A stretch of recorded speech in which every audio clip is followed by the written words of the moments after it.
symbolism is the language that you need to look out for in order to find out more clues about who you are as a person. Every interaction with the feminine, if you're the masculine, is gonna give you a reflection of what kind of a man you are.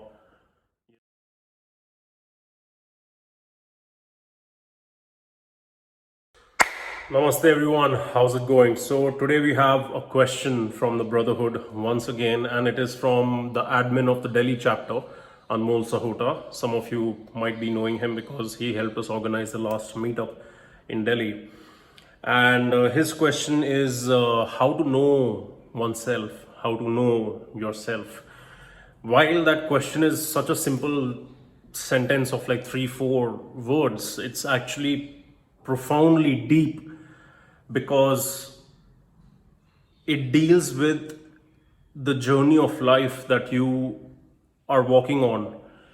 And the thing is that this is a journey where we do not know what the end destination is. So we just walk, and we just walk while modifying the path as we come to know ourselves more and more. All right, so that is why it is very, very important to start thinking about this question in our lives, because it acts as the guiding compass for what you're going to do next. And I want to use the analogy of how do you see yourself in the most clear way. If you want to ask how do you know yourself, how do you see yourself in a way that you get a clear image of who you are. You stand in front of a mirror, right? So you come face to face with something that gives you a reflection of yourself. And that is the exact same method through which you're going to come to know yourself in life. You're going to have to come face to face with the ugly truth, as was the playlist created by me when I originally launched YouTube while being in the wheelchair. And the ugly truth is going to present itself to you in different symbolic forms.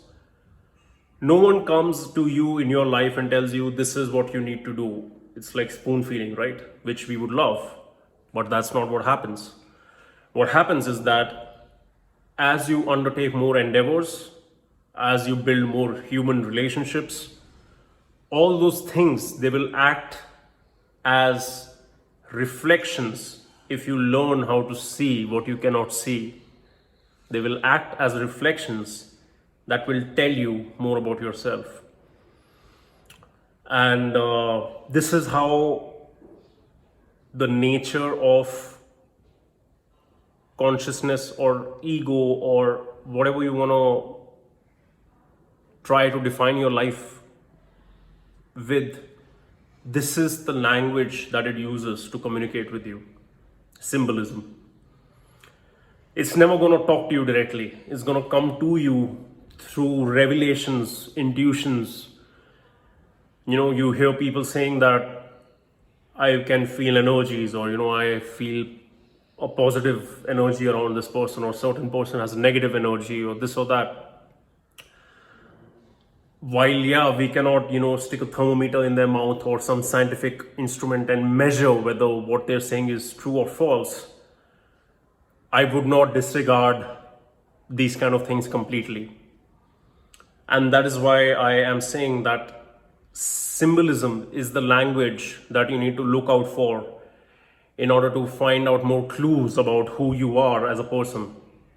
And if you talk about me, for example, to give you examples from a real life perspective, every interaction with the feminine, if you're the masculine, is gonna give you a reflection of what kind of a man you are. Where a girl might leave you, it might help you understand that it was maybe because you had nothing that was more important in your life than her. Maybe it was because you weren't being the man that you had the potential to be.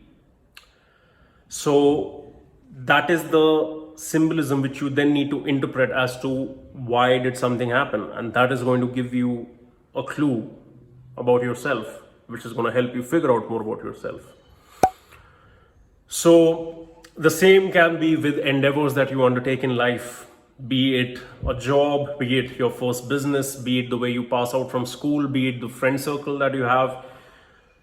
All the things that we care about, there's primarily three: money, health, relationships. These are the three triangular stabilizers of a human's life.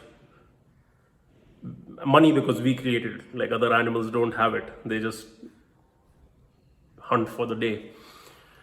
But we don't have the freedom to roam around naked and pick up fruit from the ground anymore because we'll be judged. So all these different things are going to tell you more and more about yourself. And that is why I use the analogy of seeing yourself in a mirror. It gives you the clearest reflection of who you are, but it gives you an image. Whereas what you need is information, and information you get through experiences. You won't fucking get it from books, you won't fucking get it from school, you won't fucking get it from college, you won't fucking get it from any of those things. That is why we have something like the Freeman University. That is why we have something like the Freeman Brotherhood. Because one is a place to learn all those things that will never be taught anywhere else in life, or people will never talk about those kind of things or never give away those kind of secrets. And one is a network where there is no ego, no insecurity, no competition, where men can share the naked truth with each other about each other. So for those of you who are not in the Brotherhood yet, make use of it. Get yourself a network that is going to help you become a better man. And for the rest, I hope I answered this question for you. See you.